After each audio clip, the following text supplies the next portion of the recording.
మహాలక్ష్మి చివరకు ఒక సంచలన నిర్ణయం తీసుకుని కథను మలుపు తిప్పింది.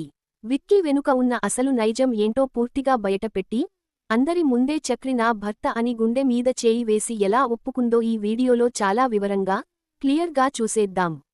ఎక్కడా కూడా వీడియోను స్కిప్ చేయకుండా చివరి వరకు చూస్తేనే మీకు ఈ కథ మొత్తం పక్కాగా అర్థమవుతుంది. ఈ లేటెస్ట్ అప్డేట్ కనుక మీకు నచ్చినట్లయితే వెంటనే లైక్ చేసి, మీ ఫ్రెండ్స్ అందరికీ షేర్ చేయడం అస్సలు మర్చిపోకండి. మీరు ఇచ్చే ఒక లైక్ అండ్ షేర్ మాకు ఎంతో మంచి సపోర్ట్, మరెన్నో మంచి వీడియోలు చేయడానికి ఒక గొప్ప ఎంకరేజింగ్గా ఉంటుంది. ఇక కథలోకి వివరంగా వెళ్తే, మొదట హారిక చెప్పిన మాటలు మహాలక్ష్మి మనసులో చాలా బలంగా నాటుకుపోతాయి. హారిక వచ్చి మహాలక్ష్మితో మాట్లాడుతూ, చక్రికి నీపై పూర్తి హక్కు ఉందని, నువ్వు గనక త్వరగా ఏదో ఒక నిర్ణయం తీసుకోకపోతే అతనిలో నీపై ఆశలు మరింత పెరిగిపోతాయని చెప్తుంది. ఒకవేళ ఆ ఆశలు హద్దులు దాటితే ఆటోమేటిక్గా ఫ్యూచర్లో ఇబ్బందులు పడాల్సింది నువ్వే కాబట్టి, నేను చెప్పిన మాట విని త్వరగా ఏదో ఒకటి తేల్చేయ్ అని గట్టిగా హెచ్చరిస్తుంది. దీంతో మహాలక్ష్మి తీవ్రమైన ఆలోచనలో పడిపోతుంది. అసలు ఏం చేయాలి, ఎలా అడుగు ముందుకు వేయాలి అని మదనపడుతూ ఉంటుంది. ఇదిలా ఉండగా, ఆఫీస్లో విక్కీ ఒక కొత్త హెరిటేజ్ ప్రాజెక్ట్ గురించి టీం మెంబర్స్ అందరికీ అనౌన్స్ చేస్తాడు. 100 ఏళ్ల నాటి పాత కాలపు ఇల్లు అసలు ఇప్పటికీ ఎంత బలంగా ఉన్నాయి, ఆ రోజుల్లో వాటి నిర్మాణంలో ఎలాంటి సాంప్రదాయ మెటీరియల్స్ వాడారు అనే దానిపై ఒక సర్వే చేయడమే ఈ ప్రాజెక్ట్ ముఖ్య ఉద్దేశం అని వివరిస్తాడు. ఆఫీస్ స్టాఫ్ అంతా కూడా ఈ ప్రాజెక్ట్ గురించి విని, తమకు తెలిసిన పాత ఇళ్ల వివరాలను ఒక్కొక్కటిగా చెప్పడం మొదలుపెడతారు. అందులో ప్రసాద్ తనకు తెలిసిన ఒక 60 ఏళ్ల నాటి పాత ఇల్లు ఉందని చెప్తే, మరొకరు 100 ఏళ్ల నాటి ఇల్లు ఉందని చెప్తారు. అలా అందరి అభిప్రాయాలు, ఒపీనియన్స్ విన్న విక్కీ, ఒక్కో రోజు ఒక్కొక్కరి ఇంటికి వెళ్లి స్వయంగా పరిశీలించి, రీసెర్చ్ కోసం మెటీరియల్ శాంపిల్స్ కలెక్ట్ చేద్దామని డిసైడ్ అవుతాడు. దానికి తగ్గట్టుగా పర్మిషన్లు తీసుకొని రెడీగా ఉండమని స్టాఫ్కి ఆర్డర్ వేస్తాడు.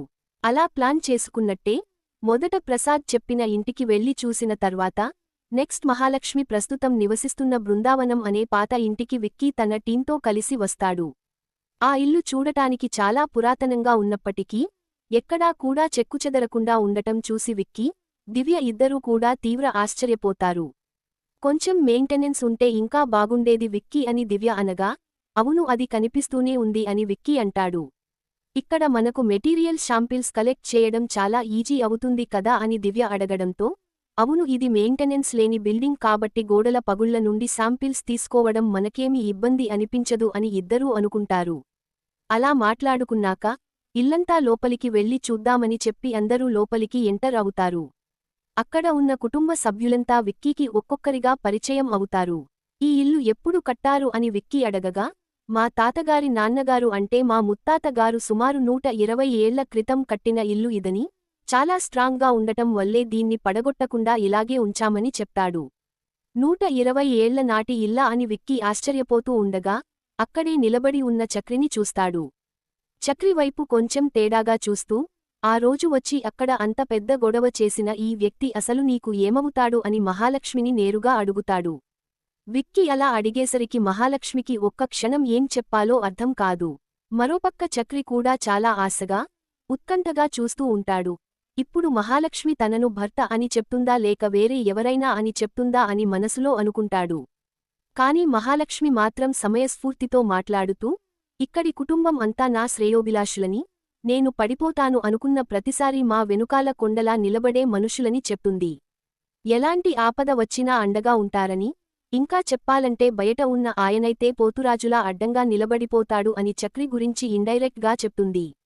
మా మధ్య ఒక వరుస లేని బంధం ఇదని వివరిస్తుంది.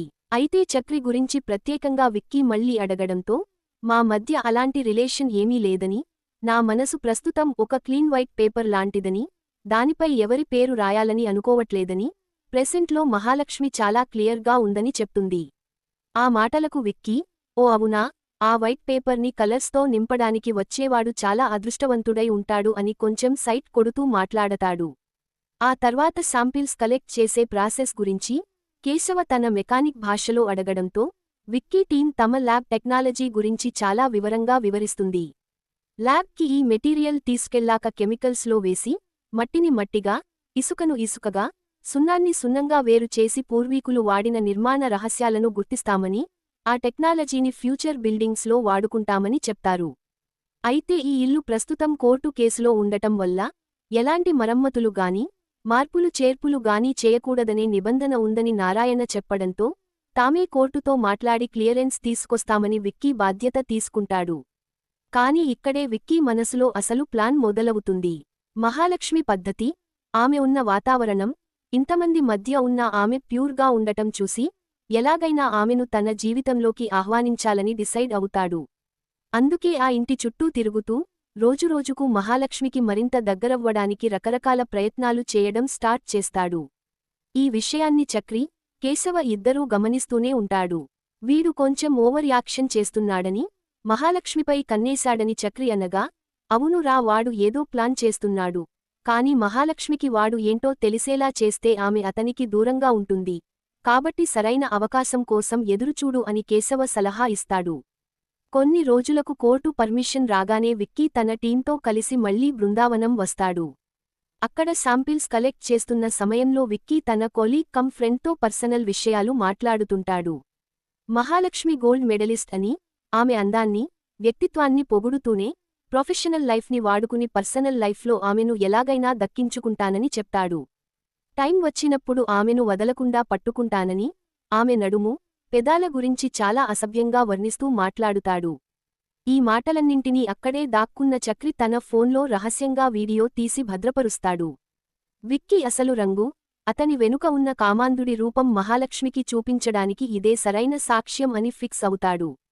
ఆ తర్వాత ఒకరోజు సాయంత్రం ఆఫీస్ వర్క్ అంతా అయిపోయాక మహాలక్ష్మి బస్ స్టాప్కి వెళ్తుంటే విక్కీ కార్ ఆపి, నిన్ను డ్రాప్ చేస్తానని అడుగుతాడు. ఆమె మొదట వద్దన్నా విక్కీ బలవంతం చేయడంతో సరే అని కార్ ఎక్కుతుంది.